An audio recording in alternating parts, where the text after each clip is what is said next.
Hi guys, it's me, Mikay Scanap, 22 years old, 4 years CKD patient.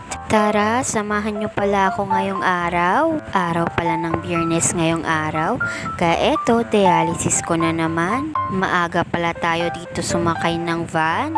Bumili kasi ako ng donut kagabi.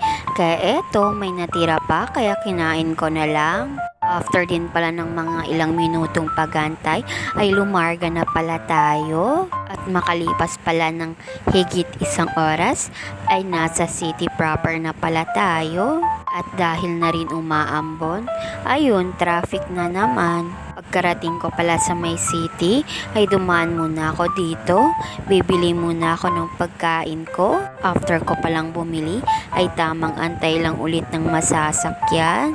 At ayun, nakasakay na pala tayo at papunta na pala tayo sa may ospital. Makalipas pala ng mga ilang minuto ay nakarating na pala tayo sa may ospital. At lumabas din pala tayo dito. Bibili pala ako ng tubig at syempre yung gamot ko na rin. Dito pala tayo bibili sa may labas ng ospital.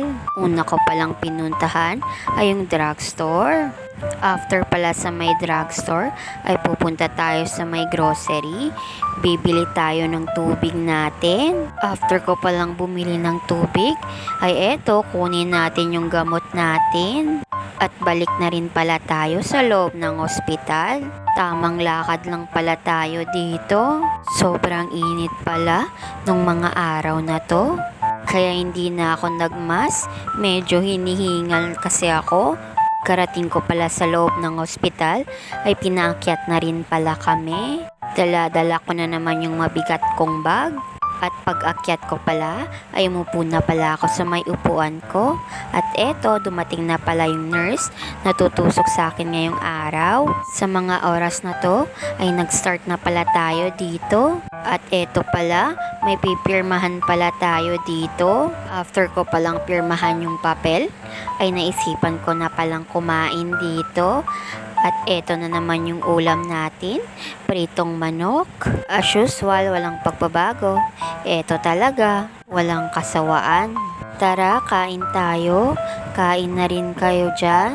Eto talaga yung gusto kong part ng chicken, yung wing part. At isama mo pa ng gravy. O diba, ang sarap niya talaga. After ko palang kumain dito, ay tamang antay lang pala tayo na matapos yung dialysis ko. Pero syempre, habang nag-aantay tayo, ay kumain muna tayo dito ng kutkutin. O diba, sasabihin nyo na naman, chichirya na naman. Konti lang naman yung kinain ko dito at minsanan na lang pala ako nagchichirya. Hindi ko naman ito inaaraw-araw. At hindi ko din naman naubos yung buong chichirya. Konti lang naman, tikim-tikim lang. Makalipas pala ng ilang oras, ay tamang antay lang tayo dito na matapos yung dialysis natin. At dito pala, mga ilang minuto, ay matatapos na rin pala tayo. Kung sa tusok palang tanungin nyo, okay pala yung pagtusok sa akin ngayong araw. Salamat pala sa nurse. At makalipas pala ang 4 na oras, ay sa wakas, natapos na rin yung dialysis natin. At nag-rest lang muna tayo saglit. At after pala nun ay bumaba na pala tayo para umuwi. At gabi na pala tayo umuwi. Hinintay ko pa yung auntie ko. Kaya hanggang dito na lang. Bukas ulit. Salamat!